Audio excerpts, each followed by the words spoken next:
Bonjour, je m'appelle François Morival, je suis le cofondateur de l'application mobile Garde ton corps qui dorénavant s'appelle YouMay. L'application mobile Garde ton corps YouMay est une application qui permet de lutter contre le harcèlement de rue et l'insécurité avec plusieurs fonctionnalités. Une première fonctionnalité où on permet de partager son trajet avec ses contacts de confiance, donc ses amis, sa famille, pour dire qu'on part d'un endroit pour aller à un autre endroit.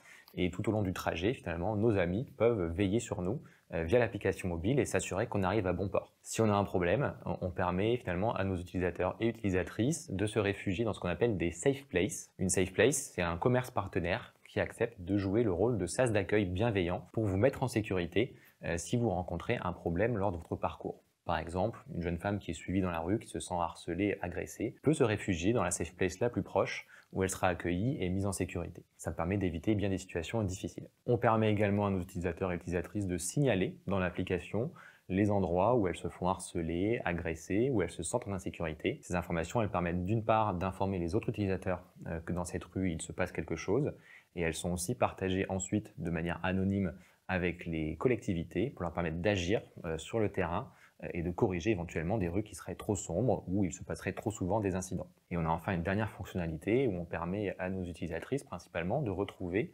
des hôtels qu'on appelle des hôtels safe, où elles peuvent partir en vacances de manière sécurisée, où il y a une procédure d'accueil et des services qui leur permettent de se sentir bien dans l'hôtel qu'elles auront choisi. Comment vous est venue l'idée de lancer ce business? En fait, du coup, je suis le cofondateur et donc j'ai une associée qui s'appelle Pauline Vanderkamp qui, un jour, se promenait, rentrait chez elle dans la ville d'Aix-en-Provence et elle était suivie, elle se sentait harcelée par quelqu'un et elle a voulu se réfugier dans un bar où il y avait un vigile à l'entrée et le vigile lui a refusé l'entrée parce qu'elle n'avait pas la bonne tenue. Et donc, elle s'est sentie très démunie et en danger. Heureusement, elle a pu poursuivre son chemin et trouver refuge ailleurs. Mais en rentrant chez elle, elle s'est dit c'est pas normal de ne pas savoir finalement où je peux me réfugier si jamais je me sens agressée dans la rue. Et c'est comme ça qu'est née finalement l'idée de l'application de référencer des safe places où se mettre en sécurité quand on rencontre un problème dans la rue. Quelle est l'histoire derrière le nom de votre société? Donc historiquement, on s'appelle Garde ton corps, c'est le premier nom de l'application, mais c'est un nom qui est un petit peu long et qui est pas très grand public. Et donc on a décidé de changer de nom, donc dorénavant on s'appelle YouMay, U-M-A-Y. Ça a une double signification. YouMay d'abord en anglais, ça veut dire tu as le droit, tu peux. Et c'est vraiment ce qu'on a envie de véhiculer à travers notre application, c'est le droit de sortir en sécurité dans la rue, quelle que soit sa tenue, quelle que soit son orientation sexuelle. On a envie vraiment que les gens se sentent libres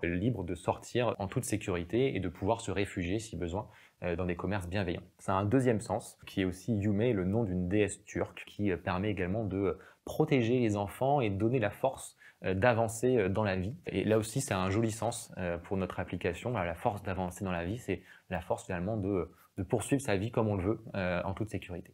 Quel a été votre principal moteur pour devenir un chef d'entreprise? En fait, tout d'abord, c'est une rencontre avec mon associé, Pauline, qui m'a fait toucher du doigt finalement une problématique à laquelle j'étais assez peu sensibilisé. Le harcèlement de rue, que vivent au quotidien de nombreuses femmes quand elles sortent dans la rue, peu importe leur tenue, peu importe le moment de la journée, ça peut être en journée, ça peut être le soir, où elles se font très régulièrement harceler, siffler, regarder. Et en fait, j'ai pris conscience de ça et je me suis dit, il faut absolument agir. C'est pas une problématique qui ne doit concerner que les femmes, mais c'est d'abord aussi la responsabilité des hommes de s'investir dans cette thématique pour proposer des solutions, éduquer, sensibiliser et faire en sorte que ce phénomène diminue. Et donc voilà, c'est vraiment ce qui m'a motivé au départ, c'est d'avoir une action précise dans la société avec du sens et permettre finalement d'avoir un impact quelque part dans la vie du plus grand nombre pour essayer de faire en sorte que tout le monde se sente bien dans la rue. On parle beaucoup des femmes, mais ça peut aussi arriver par exemple à la communauté LGBTQIA+. Ça peut être aussi le cas par exemple pour des enfants qui vont à l'école, qui ont besoin, les parents ont envie de sécuriser leur trajet. Ça peut être également de personnes âgées qui ont envie de savoir effectivement qu'ils arrivent à bon port.